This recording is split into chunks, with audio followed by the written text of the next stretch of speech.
তো প্রথম যে কোশ্চেনটা আছে, কোন বাংলা নাটকে প্রথম ট্র্যাজেডির লক্ষণ দেখা যায়? এটা অ্যান্সার হবে অপশন নাম্বার এ, কীর্তিবিলাস। 2 নম্বর কোশ্চেন দেখুন, পদ্মিনী উপাখ্যান কার লেখা? এটার অ্যান্সার হবে option number A, Rangalal Bandyopadhyay. তো আমি যেভাবে কোশ্চেন বলছি, যেমন যেমন এই কোশ্চেনটা ধরুন, পদ্মিনী উপাখ্যান কার লেখা, এইভাবে আপনি কোশ্চেনটা লিখে নেবেন। প্রথমে 1 নম্বর পয়েন্ট দেবেন, পদ্মিনী উপাখ্যান কার লেখা, একটা দাগ দেবেন, তারপর যে উত্তরটা হলো রঙ্গলাল বন্দ্যোপাধ্যায়, এই উত্তরটা লিখবেন এবং পাশে ব্র্যাকেটের মধ্যে অপশন নাম্বার এটাও লিখে দেবেন। তাহলে কী হবে বলুন তো, আপনারা যখন পরীক্ষা দিতে শুরু করবেন তখন কিন্তু আপনাদের পরীক্ষা দেওয়াটা খুবই সহজ হবে। যেহেতু এটা স্ক্রিনশট করতে পারবে না, তো সেই জন্য বলছি আপনি অবশ্যই একবার খাতায় লিখে নেবেন। এবং 3 নম্বর কোশ্চেনে যাই। 3 নম্বর কোশ্চেনটা হলো, ছাড়পত্র কার লেখা? এটার অ্যান্সার হবে অপশন নাম্বার এ, সুকান্ত ভট্টাচার্য। এখানে যে অপশনগুলো আছে দেখে নেবেন, এটার হবে অপশন নাম্বার এ, সুকান্ত ভট্টাচার্য। তারপরে কোশ্চেন, বাংলা নাট্য জগতে কাকে রসরাজ বলা হয়ে থাকে? এটার অ্যান্সার হবে option number C, Amritlal Basu. এটার answer Amritlal Basu, option number C, Rasaraj বলা হয়ে থাকে অমৃতলাল বসুকে। তারপরে কোশ্চেন দেখুন, তত্ত্ববোধিনী পত্রিকা কাদের মুখপত্র? অ্যান্সার হবে অপশন নাম্বার বি, ব্রাহ্ম। তো তারপরে কোশ্চেনটা দেখুন, উপনিষদের চৈরবেতি মন্ত্র ও দার্শনিক বের্গসর গণিতত্ত্ব রবীন্দ্রনাথের কোন কাব্যে দেখা যায়? এটার অ্যান্সার হবে অপশন নাম্বার বি, বলাকা। তো আমি বলে রাখি, আমরা পিজি ফাইনাল এক্সাম সংক্রান্ত টোটাল 9টি ভিডিও বানিয়ে রেখেছি। সেই 9টি ভিডিও যদি আপনি দেখে থাকেন, যদি দেখে থাকেন তাহলে আপনাদের ফাইনাল এক্সাম দিতে কোনো অসুবিধা হবে না। তো সেই 9টি ভিডিও কিন্তু আমি এই ভিডিও ডেসক্রিপশন বক্সে দিয়ে রেখেছি। এছাড়া আমাদের চ্যানেলে ভিজিট করে প্লেলিস্টের গিয়ে দেখবেন যে PG final exam tips and tricks বলে একটা প্লেলিস্ট আছে, সেখানে দেখবেন টোটাল 9টি ভিডিও আছে। সেই 9টি ভিডিও কী পথ কীভাবে ব্যবহার করবেন, মোবাইলের সাহায্যে কীভাবে ফাইনাল পরীক্ষা দেবেন, কোন কোন সাবজেক্টের আমরা অ্যান্সার দেবো বলেছিলাম, এবং ফুল মার্কস এবং পরীক্ষা দেওয়ার যে সহজ উপায়, কীভাবে আপনি পরীক্ষা দেবেন, কী কী উপায় আপনাদেরকে অবলম্বন করতে হবে, কী কী নিয়ম আছে পরীক্ষা দেওয়ার, ওয়ার্নিং আছে একটা, সেই ভিডিওটা দেখবেন। এবং এই পরীক্ষায় পাস মার্কস কত, অর্থাৎ Netaji Subhas Open University assignment এবং ফাইনাল পরীক্ষায় কত % মার্কস পেলে কিন্তু আপনি পাস করতে পারবেন, সেই সম্পর্কিত টোটাল 9টি ভিডিও কিন্তু প্লেলিস্টে গিয়ে পেয়ে যাবেন। তো অবশ্যই আমি বলবো যে সেই প্লেলিস্টে গিয়ে আপনি ভিডিও কটা দেখবেন, তাহলে কিন্তু আপনারই সুবিধা।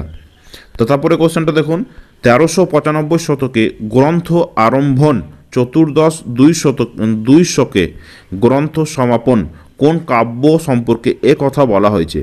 এটার অ্যান্সার হবে অপশন নাম্বার এ, শ্রীকৃষ্ণ কীর্তন। ঠিক আছে। তারপরে কোশ্চেনটা দেখুন, কোন বিদেশি বাংলা কবিগানে খ্যাতি অর্জন করেছিলেন? এটার অ্যান্সার হবে অ্যান্টনি ফিরিঙ্গি। ঠিক আছে, অপশন নাম্বার এ, অ্যান্টনি ফিরিঙ্গি। তারপরে কোশ্চেন দেখুন, প্রথমে রচিল গীত কানা হরিদত্ত, মূর্খতে রচিল গীত না জানা মাহাত্ম্য। মঙ্গল কাব্যের কোন ধারায় আদি কবি সম্পর্কে এ কথা বলেছেন? এটার অ্যান্সার হবে অপশন নাম্বার এ, মনসা মঙ্গল কাব্যে। ঠিক আছে, অপশন নাম্বার এ, মনসা মঙ্গল কাব্যে।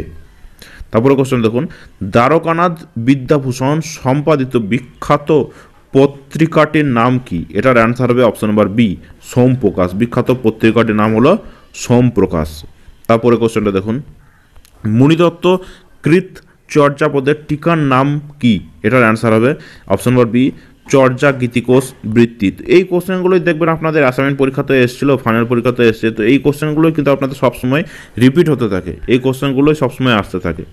এমসিকিউর জন্য বললাম, এই কোশ্চেনগুলো দেখবেন কিছু কিছু কোশ্চেন অ্যাসাইনমেন্টের জন্যও কিন্তু এই কোশ্চেনগুলো এসেছিলো। এইগুলো খুবই ইম্পর্টেন্ট। আমি কালকে একটা সাজেশনও দিয়েছিলাম এবং কয়েকদিন আগে একটা সাজেশনও দিয়েছিলাম। সেই সাজেশনগুলো চেক করলে বুঝতে পারবেন যে কয়েকটা কোশ্চেন কিন্তু কমন এসছে।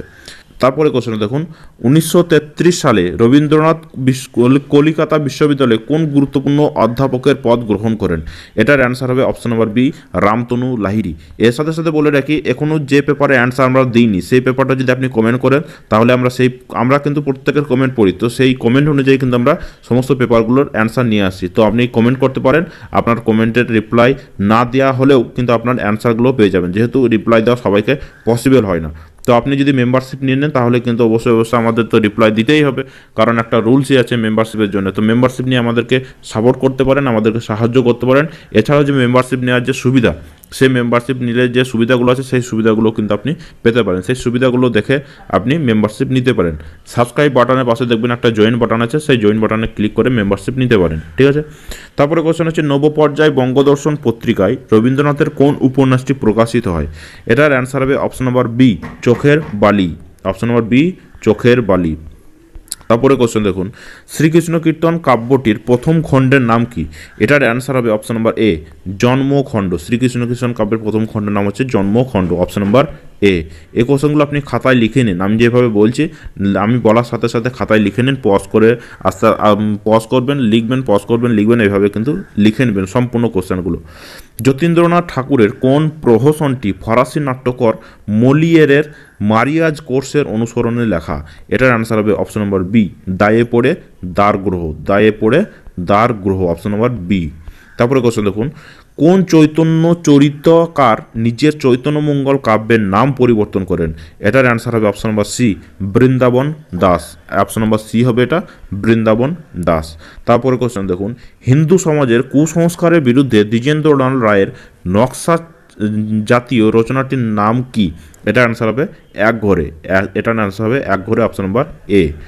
তারপরে কোশ্চেন দেখুন, বাংলা দলের গঠনে আবশ্যিক স্বরধ্বনির পূর্ববর্তী এক বা একাধিক ব্যঞ্জনের গুচ্ছকে কি বলা হয়ে থাকে? এটার অ্যান্সার হবে option number C, onset, C. তারপরে কোশ্চেন, রবীন্দ্রনাথের কোন উপন্যাসটি সাময়িক পত্রে 4 সংখ্যায় 4টি পৃথক গল্পের আকারে প্রকাশিত হয়? এটার অ্যান্সার হবে অপশন নম্বর বি, চতুরঙ্গ। এটার অ্যান্সার হবে চতুরঙ্গ, অপশন নম্বর বি। তারপরে কোশ্চেন দেখুন, দেওয়াল উপন্যাসটি কার লেখা? এটাই হলো শেষ কোশ্চেন। এখানে 20টা কোশ্চেনের অ্যান্সার দেওয়া আছে। তো আমরা চেষ্টা করব এই ভিডিওর পার্ট 2 অর্থাৎ সেট 2 অর্থাৎ যে আরও যে 10টা কোশ্চেন আছে সেই 10টা কোশ্চেন কিন্তু আমরা চেষ্টা করব নিয়ে আসার।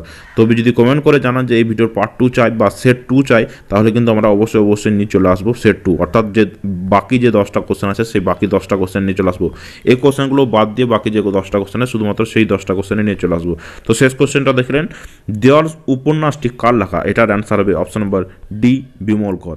তো এই ছিল PGBG1 এর